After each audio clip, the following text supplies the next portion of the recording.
think they realize there won't be a visible sun disk this morning. There's nice color up there high. Very thick cloud on the horizon all this past week. Today it's a little more intense, a little higher.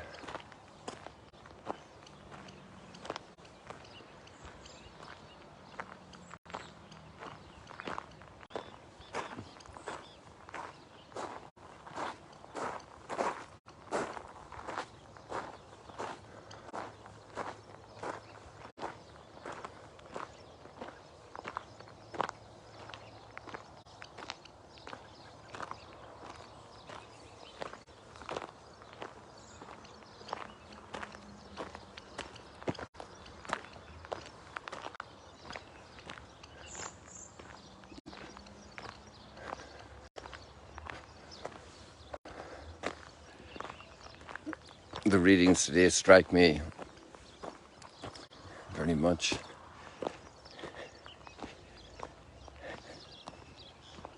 in terms of the life that's in the church. But sometimes can, in different epochs, seem sleepy. There's tremendous life in the church. The church might be going through trials and difficulties in different regions of the world today, but there's extraordinary life in the church.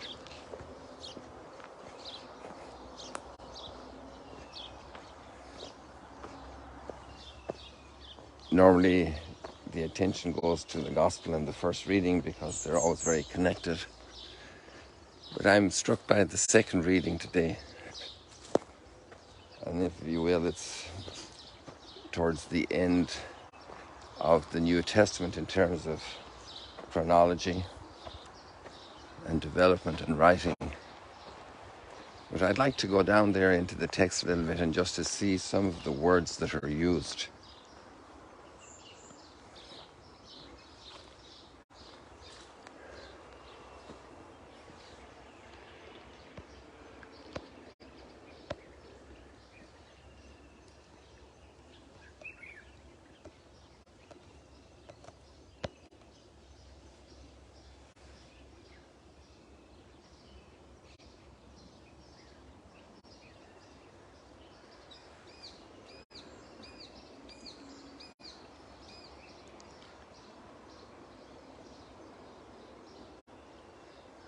The first one is very interesting as well, but it also implies a lot of strength.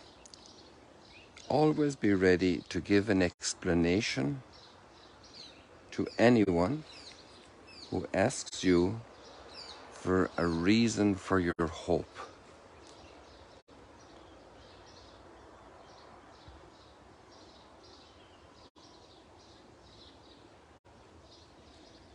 To be asked for an explanation for the reason, that means people realize we have hope.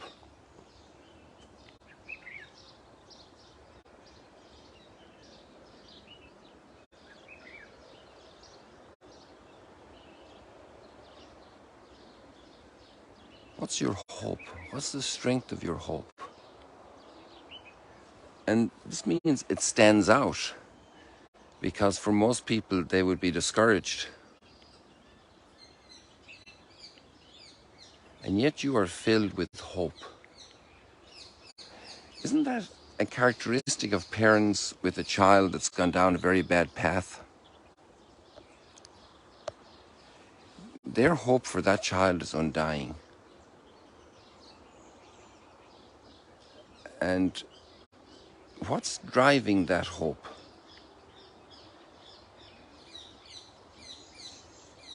Well, they know the child like nobody else on the planet knows the child. They know the child before it was born. Moms can tell you the difference between one child and another in the womb. It's amazing, really.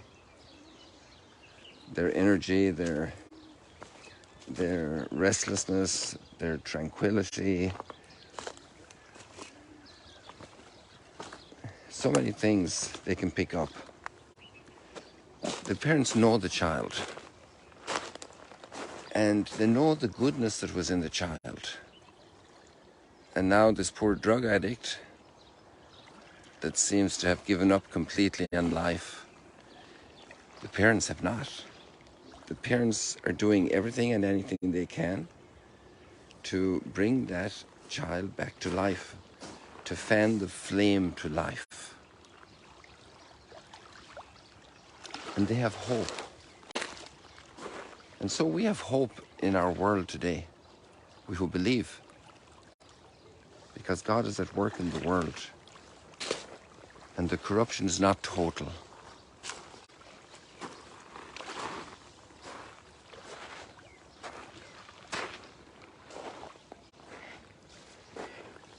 Landscapes that get burned, forests get burned down, nature comes back. And that's just nature. But then with the power of grace and with a little bit of husbandry, so to say, like you would in a garden, parents working can bring that person back. How many people? We have a guest right now, and he told me that he was addicted for 17 years to cocaine. His life was a wreck. And one of the persons he credits most was a girl. And I still have to learn the whole story in detail. I didn't have time to get to it. And through this person, now they're 16 years married, he has become an amazing leader, helping people to recover. To be able to give a reason for your hope. And you'd say, in a certain sense, maybe hope is more based in the heart than in reason.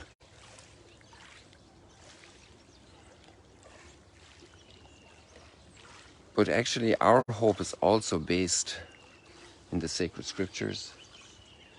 And after 2,000 years of life of the church, with its shadowing coming for almost an earlier 2,000 years, we are filled with hope.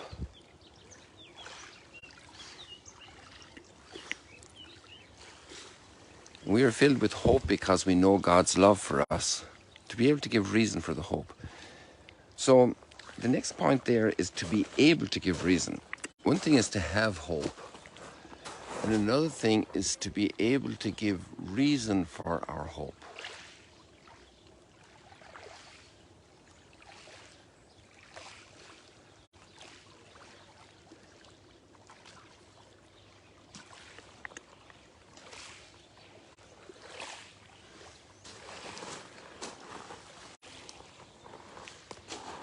To be able to give reason for our hope.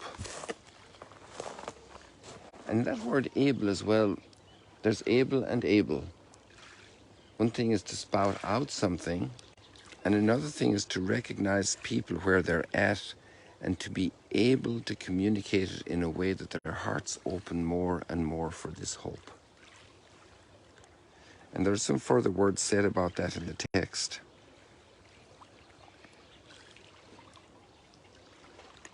Do it with gentleness and reverence. Reverence for the person that's listening, who may not share all the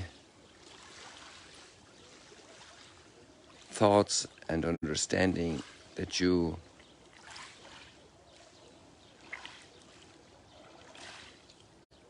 are convinced about. And to do it with reverence. Reverence for a person means, reverence for a child means they mightn't be able to write the letter the first time they're learning to write their letters. So reverence for the child means you're patient, because maybe a child also has a sight problem. And they discover then that they need to have some attention to their eyes. Reverence for the person, because the person is more than everything. The person is more than each thing we teach them. The person is made in the dignity, in the image and likeness of God, and has a dignity that we reverence. And actually, reverencing the dignity of the person is one of the greatest ways to show hope. to show love, to show faith. Do it with gentleness and reverence, gentleness, tenderness.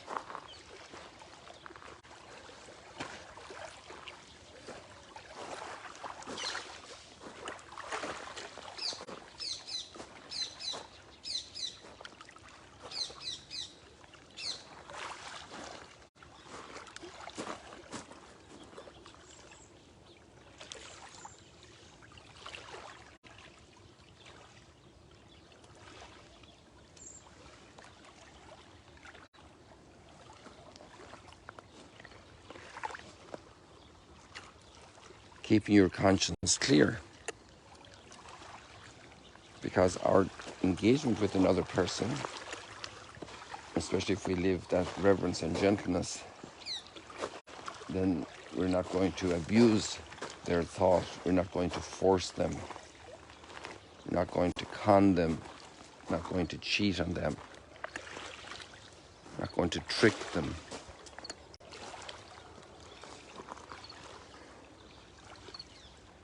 And keeping our conscience clear so that when people condemn us, sometimes that happens. Christians are condemned, and there's great strength in bearing negativity and suffering for doing good. We kind of expect to get our comeuppance when we are not doing good, when we're not fulfilling our task, when we're doing bad things.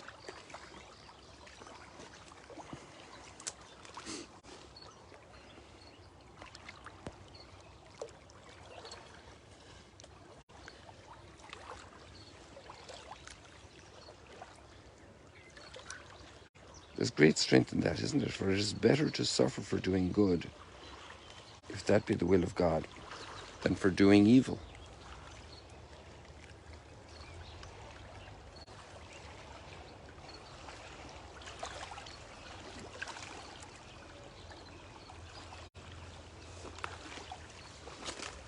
So that means if people are rough on us and tough on us, we can hold our peace. We can tolerate it, bear with it. See that white stone? There's two little fish sitting on top of it there. And that white stone was a great help because the fish were very visible. But now they just disappeared on me. I don't know where they hid. They must have realized I was here.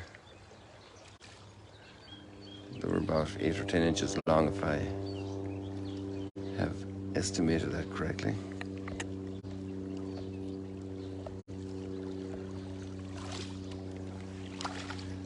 But they must have shot off somewhere when I was just looking at the screen to fix the screen. They were gone on me. It is better to suffer for doing good than for doing evil. Of course, because then the good we do and that suffering is of greater value, greater worth, greater reward. It builds us to people of greater virtue. And then it gives an extra motivation about how Jesus died and suffered evil for doing good.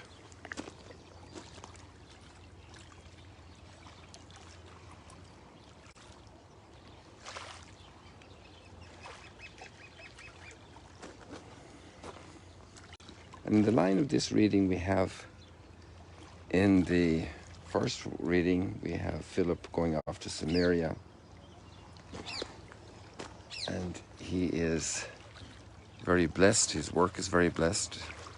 And many come to accept the faith. And so the church in Jerusalem sends Peter and John. That's a nice concept because you see that Peter and John are at the service of the church, servant leadership. And they send them to the church in Samaria to verify this, to strengthen this, to encourage this. And they laid hands on them and the people received the Holy Spirit. And that's the core and source of the strength we have. The Holy Spirit working in us.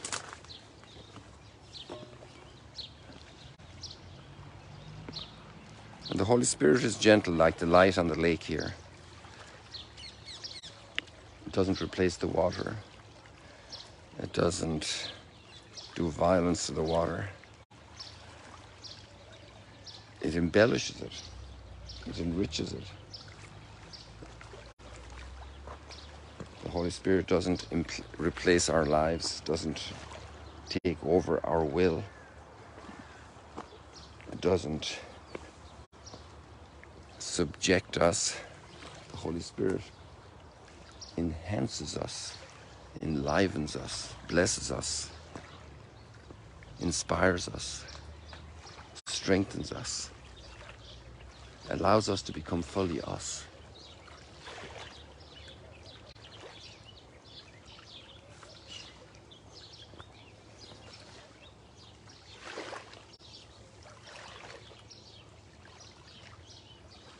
The Spirit of truth.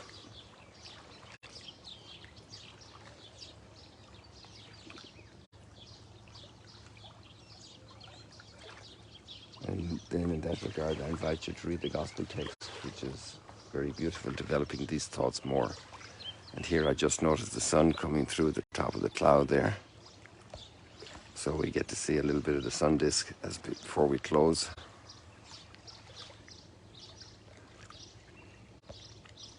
Amazing, all that dark cloud and the value of a little bit of light coming through a little hole in the cloud.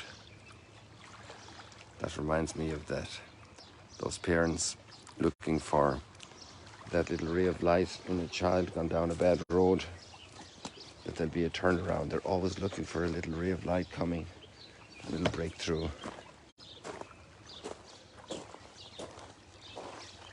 And that's what we're looking at in the world today, in all the conflicts, in all the difficulties.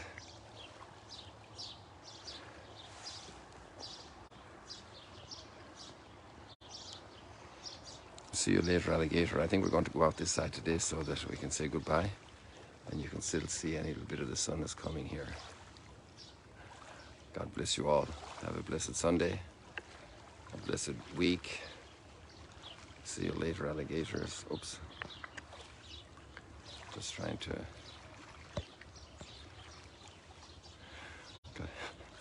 playing with this here.